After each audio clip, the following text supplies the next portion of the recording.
세우는 가족 여러분, 오늘은 4월 22일 수요일입니다. 오늘 수요일의 말씀을 통하여 함께 은혜 받으시기 바랍니다. 오늘 본문 말씀은 민수기 6장 22절부터 27절이며 말씀의 제목은 하나님이 주시는 복입니다. 다 같이 기도하겠습니다. 하나님 아버지 감사합니다. 일주일의 반이 지났습니다. 마지막 날까지 하나님께서 우리 성도님들 지켜주시고 보호하여 주옵소서. 세상의 수많은 질병으로부터 안전하게 보호해 주시며 세상을 살아가는데 낙담하고 절망하지 아니하며 하나님의 은혜 가운데 거하는 하루하루가 될 수 있도록 함께해 주시옵소서. 예수님의 이름으로 기도드렸습니다. 아멘. 민수기 6장 22절부터 27절까지 말씀을 제가 읽어드립니다. 여호와께서 모세에게 말씀하여 이르시되 아론과 그의 아들들에게 말하여 이르기를 너희는 이스라엘 자손을 위하여 이렇게 축복하여 이르되 여호와는 내게 복을 주시고 너를 지키시기를 원하며 여호와는 그의 얼굴을 내게 비추사 은혜 베푸시기를 원하며 여호와는 그 얼굴을 내게로 향하여 드사 평강 주시기를 원하노라 할지니라 하라. 그들은 이같이 내 이름으로 이스라엘 자손에게 축복할지니 내가 그들에게 복을 주리라. 사람은 누구나 복을 받기를 원해요. 하나님을 믿는 자나 믿지 않는 자나 누구나가 복을 받기를 원해요. 그래서 신앙인들은 그렇지 않지만 신앙인이 아닌 분들은 그 복을 받기 위해서 나름대로 궁리를 합니다. 그래서 어떻게 합니까? 연초에 해돋이를 보러 가고요. 정월 대보름날 달을 보면서 그리고 자기의 소원을 기도하죠. 해돋이 가면 들로 산으로 바다로 가서 그 추위에 떨면서 장엄한 해를 보며 막 가슴이 두근거리는 마음으로 복을 빌어요. 큰 보름달을 보면서 마음의 소원을 비루어요. 그렇다고 해서 복을 받느냐? 그렇지가 않아요. 그러니까 사람들은요, 어떻게 복을 받는지, 어떤 것이 복의 근원인지, 복을 받기 위해서 무엇을 해야 되는지를 전혀 모르고 막연하게 그렇게 하는 거예요. 그런데 우린 다행스럽게도 성경을 통하여 복의 근원이 무엇인지, 복이 무엇인지, 복을 받기 위해서는 어떻게 해야 되는지, 그 복은 어디서부터 오는지를 정확하게 알 수가 있어요. 그것이 기록된 것이 오늘의 본문 말씀이다라는 거예요. 오늘 본문은 아론의 축도라고 하는 별명이 붙어있는 장입니다. 아론의 축도. 그러니까 이 본문을 통해서 하나님이 어떻게 복을 주는지에 대한 얘기가 나와 있어요. 구약과 신약을 전체적으로 보았을 때에 가장 아름다운 구절들로 나열되어 있는 구절들이 있는데 그 부분 중에 하나가 오늘 성경 본문 민수기 6장 22절부터 27절까지 말씀이다라는 거예요. 축도라는 것은 쉽게 말하면 하나님의 축복의 보물창고다 이렇게 보시면 돼요. 그러니까 여기에 하나님의 축복의 보물창고가 숨어져 있다. 이것을 깨닫는 것이 중요하다라는 거예요.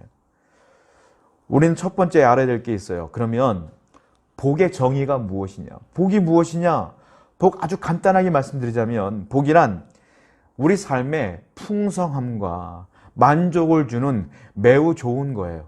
이게 복이에요. 쉽게 말하면 내 삶에 풍성함, 만족감 주는 것, 아주 좋은 것, 그게 복인데 하나님께서 그 복을 주신다는 거예요. 내 삶의 풍성함을 위하여 내 삶의 아주 좋은 것들과 만족감을 위하여 주신다 이거예요. 그러면 복이라고 하는 건 성경을 기반으로 얘기하자면 나 스스로 만들 수 있는 게 아니에요. 복은 사람들도 뭔지는 모르겠지만 막연하게 알고 있었던 것 같아요. 우리가 새해가 되면 인사를 나눠요. 어떻게 인사합니까? 새해 복 많이 받으세요 그럽니다. 많이 받으세요. 이 말은 누군가부터 받는 거잖아요. 그러니까 복이라고 하는 것은 새해에 누군가부터 오는 것이다. 외부로부터 오는 것이다 라는 것들을 우리 조상 때부터 알았던 것 같아요. 만약에 복을 내가 만드는 거라면 인사를 이렇게 해야 돼요. 새해 복 많이 만드세요 이렇게 해야 돼요. 그런데 그렇지 않고 새해 복 많이 받으세요라고 하는 건 복이라는 건 왠지 모르겠지만 외부로부터 내 안이 아니라 다른 곳으로부터 오는 것이다 라는 것들을 알았던 것 같습니다. 중국집에 가면 복이라는 한자가 있는데 어떤 중국집은요 이 복이라는 한자를 뒤집어서 붙여놓은 경우가 있어요. 그 왜 그런 줄 아세요? 복을 뒤집어 놨다는 건 복이 쏟아지라는 의미래요. 그러니까 복을 받는데 그냥 무지막지하게 받으라 이거예요. 쏟아질 정도로 많이 받으라. 그런다고 해서 복 받는 거라면 저 해마다 해돋이 보러 갈 것 같아요. 그런다고 해서 복 받는 거라면 정월 대보름날 저도 달 보면서 하나님께 기도할 것 같아. 그런 식으로 복 받는 거라면 우리 집안에 다 복자 붙을 것 같아. 그렇게 해서 복 받는 게 아닌 걸 저나 여러분이나 다 알지 않습니까? 복이라고 하는 건 외부로부터 오는 건데 그 외부가 무엇이냐? 하나님으로부터 오는 것이다. 복의 근원은 하나님이시다. 성경은 분명히 증거해요. 하나님이 복을 주시는 것이다. 그것도요, 찔끔찔끔 주는 게 아니라 풍성하게 주신다. 이렇게 말하고 있어요. 오늘 본문은 앞서 말씀드린 대로 아론의 축도의 장이라고 말씀드렸잖아요. 하나님께서 아론을 대제사장으로 세웁니다. 그리고 아론의 아들들을 일반 제사장으로 세웁니다. 그리고 하나님께서 그 아론을 제사장으로 세우신 후에 이 말씀을 주신 거예요. 뭐라고 말하냐면, 아론아, 네가 이제부터 축복 기도를 하면 내가 그 기도에 맞추어서 그대로 복을 주리라. 이 말씀을 아론에게 말하는 거예요. 본문 말씀을 다시 한번 읽어보겠습니다. 민수기 6장 24절부터 26절을 제가 읽어드릴게요. 여호와는 내게 복을 주시고 너를 지키시기를 원하며 여호와는 그의 얼굴을 내게 비추사 은혜 베푸시기를 원하며 여호와는 그 얼굴을 내게로 향하여 드사 평강 주시기를 원하노라 할지니라 하라. 자, 여호와는 복을 주신다, 지키신다, 여호와는 은혜 주신다, 여호와는 평강 주신다 했는데 24, 25, 26절에 특징이 있고 공통점이 있어요. 세 구절 다 시작점이 어떤 단어로 시작하냐면 여호와는 이렇게 시작해요. 여호와는 내게 복을 주시고 여호와는 내게 은혜를 주시고 여호와는 내게 평강 주시고 세 번이 나와요. 이걸 뭐라고 말하냐면 삼중으로 복을 준다는 뜻으로 해가지고 마틴 루터는 이렇게 말하고 있어요. 삼중복이다. 어떻게 말하냐? 앞에 여호와는, 중간에 여호와는, 마지막 여호와는 성부, 성자, 성령을 의미하는 것이다. 그래서 삼위일체 되신 하나님께서, 성부 하나님, 성자 예수님, 성령 하나님께서 우리에게 복을 주신다라고 해석을 해요. 그러니까 삼중복인 거예요. 쉽게 말하면. 그러니까 여호와는, 우리 하나님은 복의 근원입니다라고 증언한 것인데 다윗도 똑같이 증언을 합니다. 시편 말씀을 한번 볼게요. 시편 16편 2절 말씀을 제가 읽어드리겠습니다.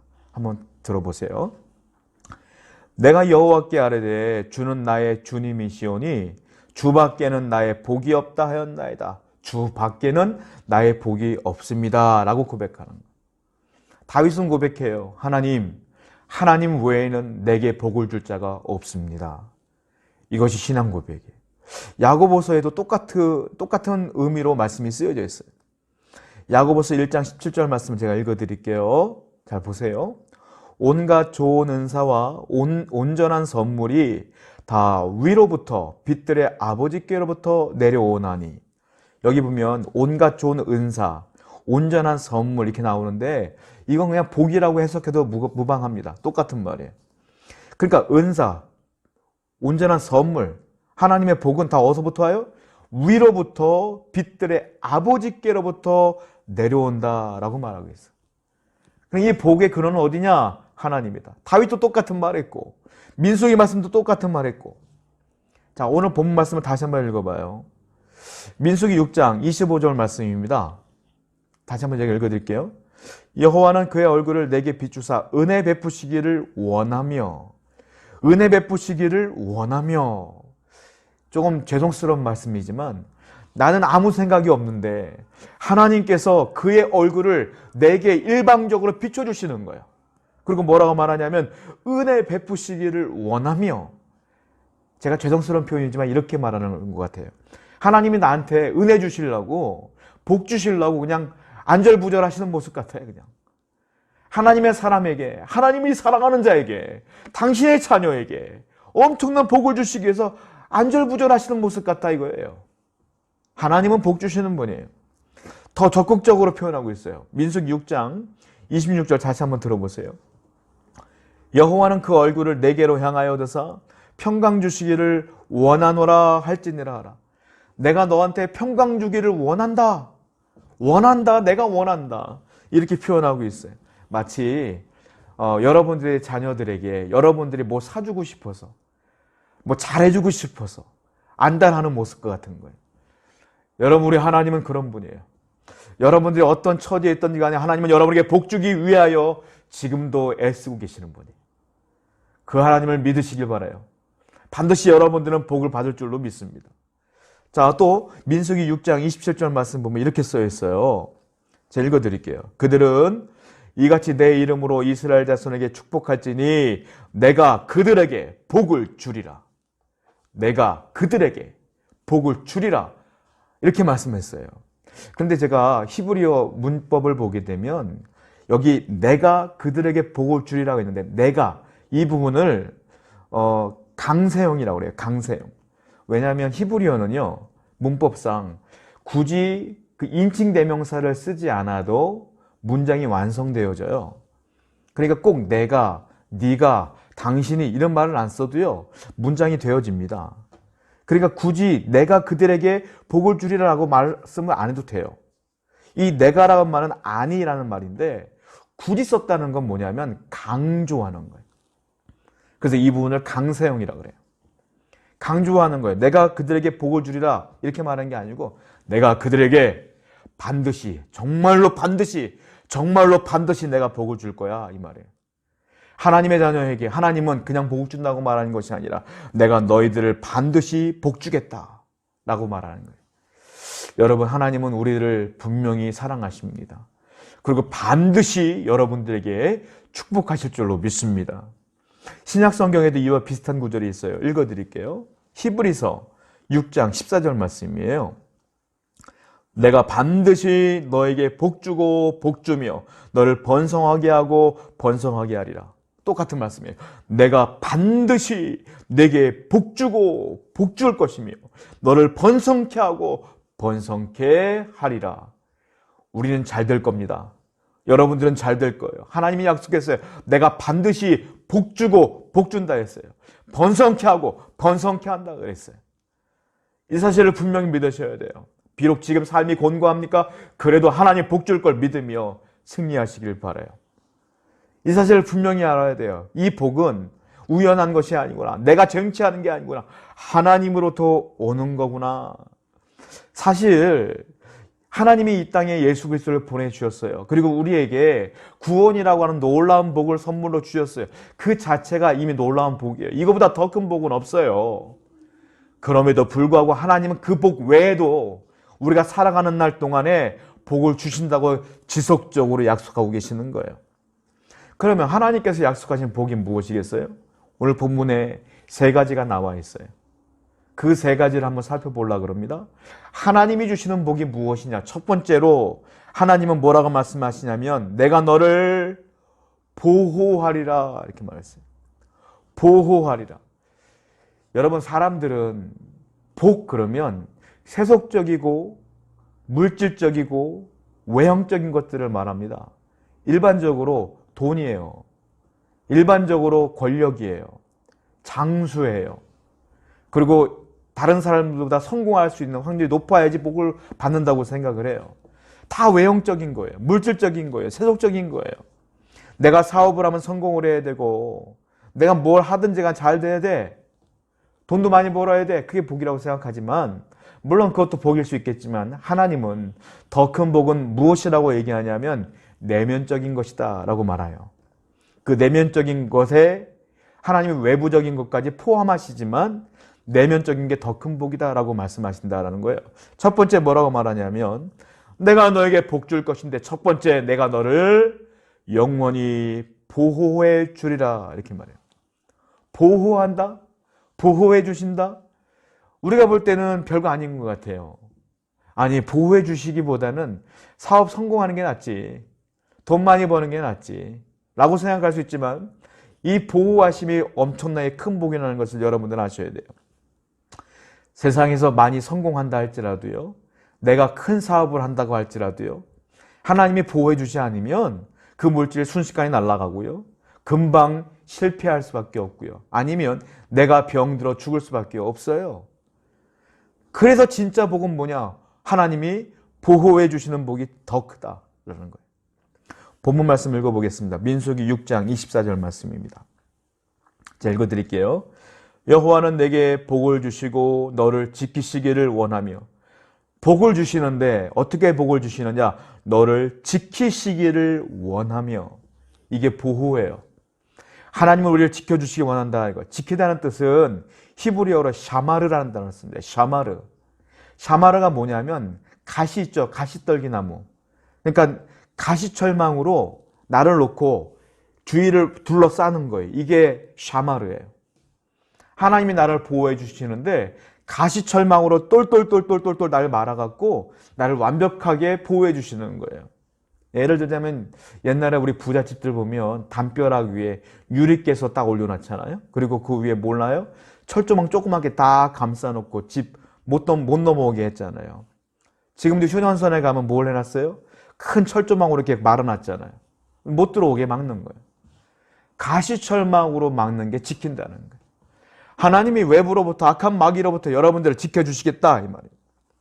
다윗은 수많은 위기 상황에서도 하나님을 바라보며 승리한 사람이에요. 그가 그 경험 가운데 이렇게 고백을 해요. 성경 한번 볼게요.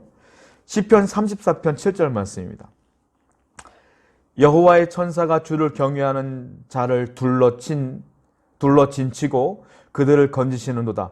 여호와의 천사가 주님을 경외하는 자를 둘러서 진을 쳤다. 그래서 그들을 건져주셨다 이 말이에요. 한마디로 천사가 보호해 주시는 거 나를 삥 둘러서. 이 말을 다윗이 고백해요. 아, 지나보니까 하나님이 나를 보호해 주셨구나. 여러분, 그 페이스북이라고 하는 그 유명한 기업이 있어요. 거기에 CEO가 마크 저커버그인데 이분이요, 작년 한 해에 자기 개인 가족들 경비 업체에 지불한 돈이 얼마인 줄 아십니까? 2260만 달러래요. 하나로 약 260억 원이에요. 1년에 내 집과 내 가족을 돌보기 위해서 경비 업체에 지불한 돈이 260억 원을 지불했대요. 엄청난 거예요. 그렇게 보호하기 위해서 애를 쓴 거예요. 여러분, 그런데 그렇게 해도요, 그게 뚫려요. 그런데 우리 하나님은 공짜로 우리를 보호해 주셔요. 누가요? 하나님이에요. 누가요? 천지 만물을 지시는 아버지께서 여러분들과 여러분들의 가정과 여러분들의 자녀와 여러분들의 직장과 여러분들의 사업터를 지켜주신다 이거예요. 두려워 마십시오. 걱정하지 마세요. 시편 기자는 그래서 이렇게 노래를 해요. 한번 보겠습니다. 시편 121편 3절부터 4절입니다. 제가 읽어드릴게요. 여호와께서 너를 실족하지 아니하게 하시며 너를 지키시는 이가 졸지 아니하시는도다. 이스라엘을 지키시는 이는 졸지도 아니하시고 주무시지도 아니하시리로다. 하나님은 나를 지키시는데 졸지 않고 주무시지도 않는데요. 1년 365일 24시간 분초마다 나를 지키신다. 비록 세상이 악한 바이러스 때문에 너무도 많은 고통을 받고 있지만 사랑하는 여러분들을 하나님이 지켜주실 줄로 믿습니다. 세상에 경제적 어려움이 있지만 반드시 하나님은 여러분들을 지켜주실 줄로 믿습니다. 험한 일이 있어도 하나님이 지켜준다는 거예요. 예전에 그 남수단에서 선교하셨던 선교사님의 간증을 들어본 적이 있어요. 그 선교사님이 어느 날 본인을 비롯하여 자기의 가족 모두가 아이들까지 말라리아에 걸렸는데 병원을 갈 수가 없고 병원이 어딘지도 모르고 약도 없어서 자기들의 생명의 위독함을 느낀 거예요. 하나님께 기도하는 중에 이 선교사님을 파송했던 큰 대형교회에 전화를 했어요.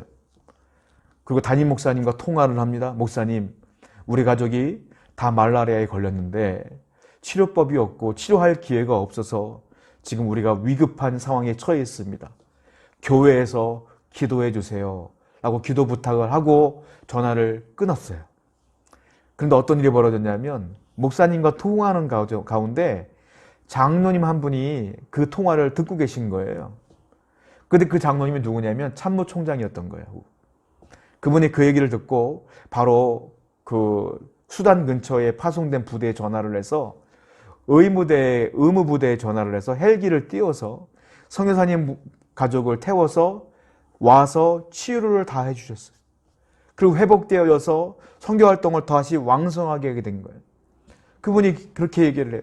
나는 그렇게 우리가 치유되고 그렇게 우리가 회복될 줄 꿈에도 몰랐다. 기도 부탁만 한 것뿐인데 하나님께서는 다 주장하시고 보호하시며 인도해 주셔서 이렇게 일을 완수하시더라 라고 간증을 하시는 거예요.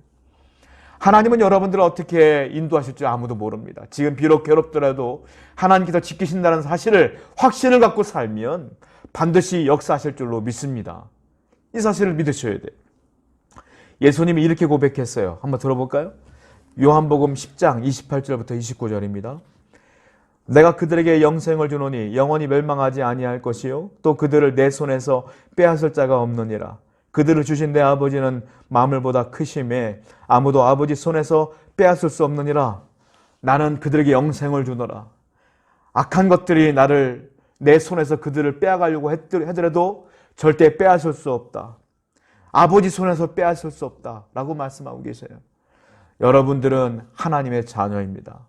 예수님은 여러분들을 위하여 핏값을 주고 사신 하나님이, 여러분들은 하나님께 바쳐진 자예요. 나의 소유자는 하나님이신 거예요. 그러므로 아무 걱정 마시고 하나님께 기도함으로 승리하시는 여러분 되기를 축원드립니다. 두 번째, 하나님의 복은 무엇일까요? 우리에게 복 준다고 했는데 첫 번째는 나를 보호해 준다고 그랬고 두 번째는 나에게 은혜를 준다고 말씀하고 계세요. 자, 민수기 6장 25절 말씀입니다. 한번 읽어볼게요. 시작. 여호와는 그의 얼굴을 내게 비추사 은혜 베푸시기를 원하며. 여호와는 내게 복을 주시기 원하는데 어떤 복이냐면 은혜 베푸시기를 원하며. 은혜는 히브리어로 헨입니다. 헨이라는 단어를 쓰는데 헨은 하나니라는 동사에서 온 거예요. 이 하나는 뭐냐면 아랫사람한테 윗사람이 상체를 굽힌다는 뜻입니다. 그러니까 은혜라고 하는 것은 윗사람이 아랫사람한테 상체를 굽혀서 인사하는 거예요. 이게 하나니예요. 이게 헨이에요. 이게 은혜예요. 그러니까 이게 무슨 뜻이냐면 높은 자가 낮은 자에게 호의를 베푼다 이런 뜻이에요.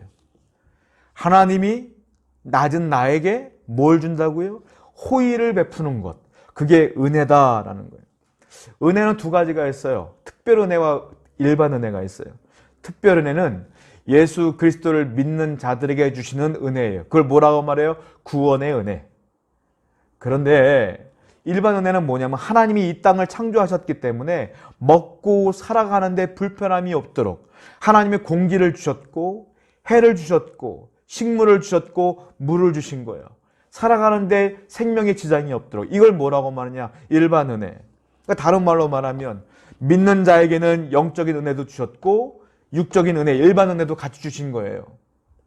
그런데 여기서 말하는 은혜는 뭐냐면 하나님이 은혜를 베풀었다는 건 뭐냐면 특별 은혜뿐만 아니라 저와 여러분들이 이 땅을 살아가는데 필요한 먹을 것, 입는 것, 마실 것, 살아가는 것 다 베풀어 주신다. 그 은혜를 주신다. 그 복을 주신다. 이 말씀이에요.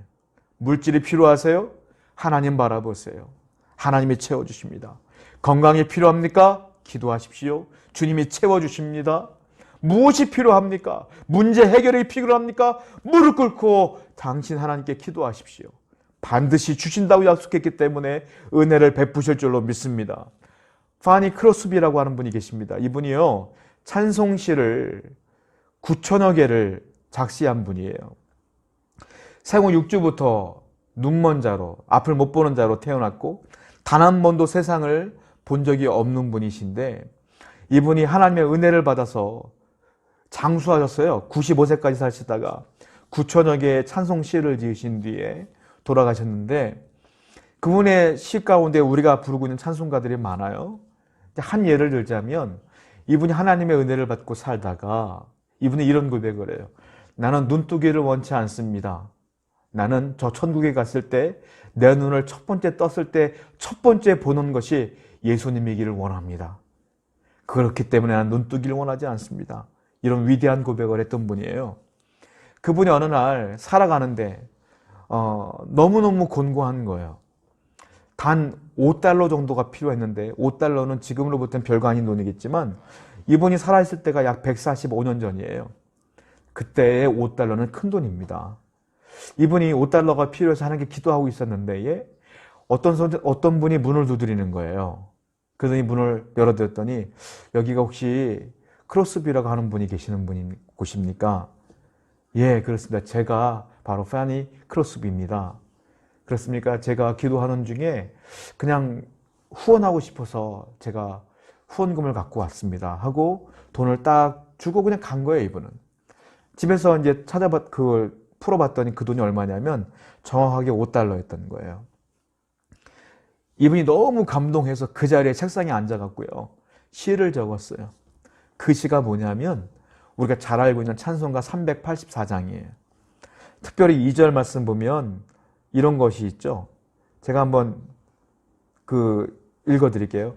나의 갈 길 다가도록 예수 인도하시니 어려운 일 당한 때도 족한 은혜 주시네.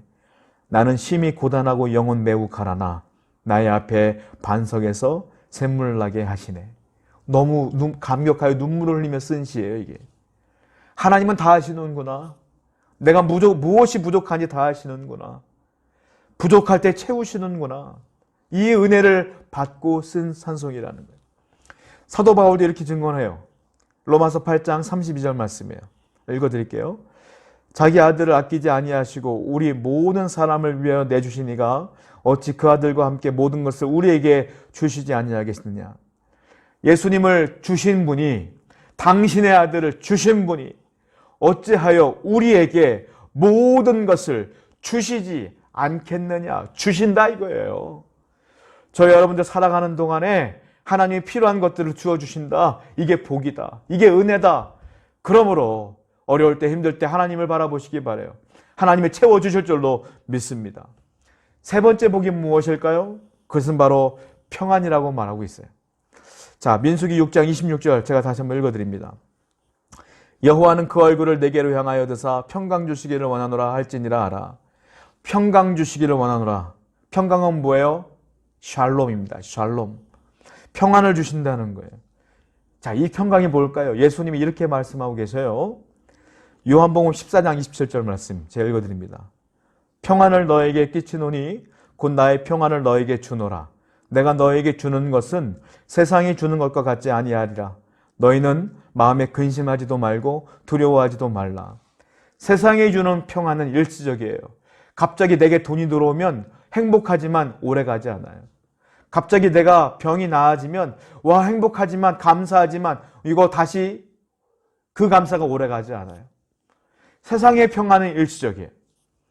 그러나 주님이 주시는 평안은 영원해요. 언제나 영원해. 이 평안은 세상이 주는 평안이 아니기 때문에 그래요. 하나님은 이 평안을 우리에게 준다는 거예요. 이게 복이에요. 여러분, 예수 믿는 사람들은 어떤 환경에 처했든지 간에 마음이 평안합니다. 여러분 혹시 불안하십니까? 주님께 기도하십시오. 그 복을 받으세요. 평강의 복을 받으세요. 반드시 하나님이 주세요. 세계 여자 프로골프 LPGA 2019년도 세계 랭킹 1위가 누군지 아십니까? 우리나라 선수가 1위를 차지했어요. 고진영 선수가 LPGA 세계 1위입니다. 이분이 2019년도에 대회 3개를 우승을 했기 때문에 1위가 됐어요. 그 중에 에비앙 챔피언십이라고 하는 그 경기가 있었을 텐데 이분이 그 마지막 전날까지도 뒤지고 있다가 마지막 날 역전을 해서 이 선수가 우승을 하게 되는데 이 고진영 선수는 굉장히 믿음이 좋은 크리스찬이에요. 자, 이 에비앙 선수권 대회에서 어떤 일이 벌어졌냐면 날씨가 너무도 안 좋은 겁니다. 그래서 선수들이 다 최악의 컨디션으로 게임에 임한 거예요. 막 성적이 들쑥날쑥하기 시작했는데 너무 악천후가 길어지니까 게임이 2시간 동안 멈춘 거예요. 자, 2시간 동안 이 집중했던 이 마인드를 컨트롤하기가 쉽지가 않지 않습니까? 근데 이 고진영 선수의 별명이 강철 멘탈이에요. 왜 그러냐면 2시간 동안 게임이 멈춰 있을 때 다른 선수들은 불안해하고 골프를 생각하면 어떻게 할까 고민하고 있을 때 딱 핸드폰을 빼놓고 유튜브를 딱 튼 거예요. 본인이 섬기고 있던 담임 목사님의 설교를 들어요. 2시간 동안. 그리고 설교를 들으면서 골프 생각 하나도 안 하고 하나님의 말씀의 은혜를 받으며 감격하는 거예요. 그걸 감동하는 거예요. 그리고 마음속에 하나님을 의지하는 거예요. 그리고 딱 2시간이 끝났을 때 게임을 시작했는데 그 타이밍에 이분이 역전을 하게 돼요. 하나님을 통하여 평안을 갖게 되고 멘탈을 딱 잡은 거예요. 은혜를 딱 받은 거예요. 그러니까 뭐 불안하지 않고 두렵지 않은 거예요. 여러분, 하나님이 주시는 평안은 이런 거예요. 하나님의 은혜는 이런 거예요. 여러분, 아무리 힘겹고 어렵습니까? 그 즉시 무릎을 꿇고 기도하셔요. 그 즉시 말씀을 펴고 말씀을 읽으세요. 그 즉시 하나님의 말씀을 들으세요. 반드시 하나님의 은혜가, 하나님의 평안이 여러분 가운데 있기를 원합니다. 세상의 악한 마귀는 그 문제에 집중하게 함으로 나를 불안하게 떨게 해요. 그러나 불안하시면 그 즉시 성경을 펴세요. 기도하세요. 그리고 말씀을 들으세요. 반드시 하나님의 은혜가 넘칠 줄로 믿습니다. 하나님의 복을 알았어요. 아, 하나님의 복은 그렇구나. 내게 평안을 주시는구나. 내게 은혜를 주시는구나. 아, 그렇구나. 다 알았어요. 그러면 하나님의 이 복을 우리가 어떻게 받을 수 있겠어요? 이제 우리가 하는 게 중요한 거예요. 2가지를 하면 된다고 성경에 써 있습니다. 첫 번째는 본문에 나올 때 뭐라고 말하고 있느냐면 축복 기도를 통하여 복이 내려온다. 2번째로는 하나님 말씀을 그대로 따라야 된다. 청종해야 된다. 순종해야 된다. 2가지를 말씀하세요. 저와 여러분들은 하나님의 말씀을 듣고 따라야 돼요. 그리고 축복 기도를 통하여 하나님의 복을 받을 수 있다는 사실을 기억하여 언제나 기도로 주님께 나가야 돼요. 자, 민수기 6장 27절 말씀입니다. 읽어보겠습니다. 시작. 그들은 이같이 내 이름으로 이스라엘 자손에게 축복할지니 내가 그들에게 복을 주리라. 아까도 말씀드렸지만 아론의 축도장이에요. 하나님께서 아론에게 말씀하시는 거예요. 대제사장으로 만든 뒤에 하나님이 그렇게 말해요. 아론아, 너는 이렇게 기도해라. 그러면 네가 기도한 대로 내가 복을 줄 것이다. 네가 축도하면 내가 그대로 복을 줄 것이야. 이렇게 말하고 있어요. 너는 이같이 내 이름으로 이스라엘 자손에게 축도할지니라. 그러면 내가 그들에게 복을 줄 것이니라. 그러니까 아론이 축도하면 그대로 복이 흘러간다는 거예요. 축복 기도를 통하여 복이 흘러간다. 목회자가 축도를 하면 그 복이 그대로 흘러간다는 거예요. 여러분, 오늘날 한국교회 모든 목사님들은 축복 기도를 할 때, 축도를 할 때 성경 말씀을 기반으로 해서 하거든요. 그게 이거예요. 고린도후서 13장 13절입니다. 제가 읽어드리겠습니다. 주 예수 그리스도의 은혜와 하나님의 사랑과 성령님의 교통하심이 너희 무리와 함께 있을지어다. 이게 고린도후서에 나오는 축도입니다. 축도. 이걸 그대로 우리가 목사들이 축도할 때 쓰는 문구예요. 그런데 유럽의 여러 교회들은 지금도 오늘 본문에 나와 있는 6장, 민수기 6장 22절, 27절에 있는 구절을 통하여 축도하기도 해요. 이것도 축도장이기 때문에. 그런데 한국교회는 지금 고린도후서의 축도장을 가지고 축도를 하고 있죠. 정확히 우리가 기억해야 될 것은 축도라는 것은, 축복이라고 하는 것은 강복이에요. 강복. 강복이 뭡니까? 내릴 강, 그리고 복복자를 쓰는 거예요. 복이 어떻게 해요? 내려오는 거예요. 복을 내가 쟁취하는 게 아니에요. 그러니까 축복 기도를 통하여 내려오는 것이다. 예전에 그 미군에서 군목을 했던 목사님의 얘기를 들은 적이 있는데 그 부대는 미군이 따로 있고 한국군이 따로 있기 때문에 미군의 체풀 시간과 한국군의 체풀 시간이 따로 있었다고 그래요. 그 미군 군복이 인도하는 예배가 있었고 그 후에 한국 목사님이 인도하는 한국군의 예배가 따로 있었던 거예요. 주일날. 어느 날 이제 한국군인 예배를 드리고 있는데 예배가 이제 끝나고 축도하기 직전에 문을 열고 미군 2명이 딱 뒤에 앉더래요. 그 목사님이 축도를 다 하셨어요. 그 인사를 할 때 그 미군 2명한테 물었다는 거예요. 아, 예배 다 끝났는데 왜 마지막에 오셨느냐? 물었더니 이 미군들이 뭐라고 말하냐면 앞에 예배를 이미 드렸는데 우리 군목 목사님께서 한 달간 미국으로 휴가를 얻어서 가셨다. 그래서 우리는 축복권이 있는 목사님이 없었기 때문에 축도를 못 받았다는 거예요.